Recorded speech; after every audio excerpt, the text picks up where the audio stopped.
Hello, welcome back to my channel, my awesome YouTube subscribers. I love you so much. Please don't forget to like and subscribe.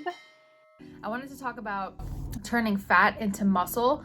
I keep hearing, for some reason, the last couple weeks, I've been hearing from so many people, I need to turn my fat into muscle. I just need to gain some fat and then I'll just turn it into muscle. And I've heard it probably from like 3 or 4 different people recently. And I'm starting to understand that it's a big issue. People actually think that's what happens, but it turns out that fat and muscle are 2 completely different compounds. You can't turn fat into muscle. You lose fat while you gain muscle. So I wanted to break down the science. And for some reason, this idea that you can turn it into muscle is like really pushed in fitness media for some reason. And it's definitely misinterpreted. Fat is from triglycerides, right? And muscle is made from different tissues, not triglycerides. 2 completely different compounds. They don't transform into one another like transformers, nuh-uh. So recent scientific evidence shows that you don't have to be overweight with fat to build muscle. It doesn't make it easier. If you want to gain muscle, you can gain it without eating a bunch of fattening foods. You're actually better off eating food that's good for you.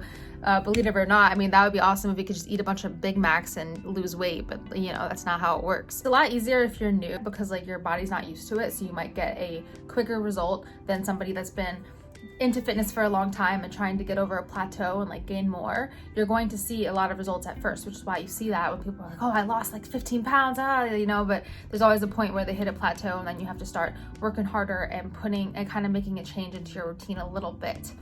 And so when you're burning fat and gaining muscle, you're burning fat and building muscle in its place. But don't be discouraged by comparing yourself to the next person because everybody is different. Don't be like, oh, that person lost 15 pounds in 1 week. Like that's not even healthy, by the way. It's probably better to burn like 1 pound a week. That's the healthy rate, or even a half a pound a week. That's still progress. So in general, when you gain muscle, this is a really, really healthy thing for your body because gaining muscle helps you not only have beautiful muscles, but you live longer, you have more energy, you're actually at less risk for illnesses such as Alzheimer's, which is pretty cool. What are some good ways to gain some muscle?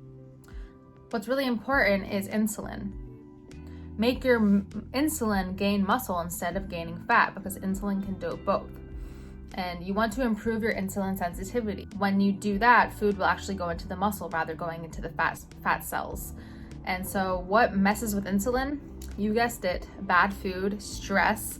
Stress really has a big impact, which is why I probably gained some fat in the last couple weeks. I'm getting really overwhelmed with my schedule. Just so you know, it doesn't matter what age you are. This is still fixable. You can still fix your insulin. You're not just like, oh, fuck it, I'm at this age, I'm gonna give up. That's not true. And eating protein, fats, and veggies before carbs is actually really helpful to have more energy. And it's also good to have carbs and protein after you work out. If you have carbs and protein after your workout, it'll actually get put into your muscles faster, if that makes sense. Another thing that's good is eating food with fiber like apples. Another thing that's good for increasing insulin sensitivity would be exercising. So it's good to exercise for at least 45 minutes a day, as I've talked about in my other videos. I think it's really good to start your day off with it because it gives you a nice energy blast in the beginning of the day. So that's what I do and try to get it over with. Walking counts. So if you're doing like daily activity for 45 minutes, you're good. You can even split it up. You could do like 20 minutes and then 20 minutes later, but I just find it easier to do it all at once.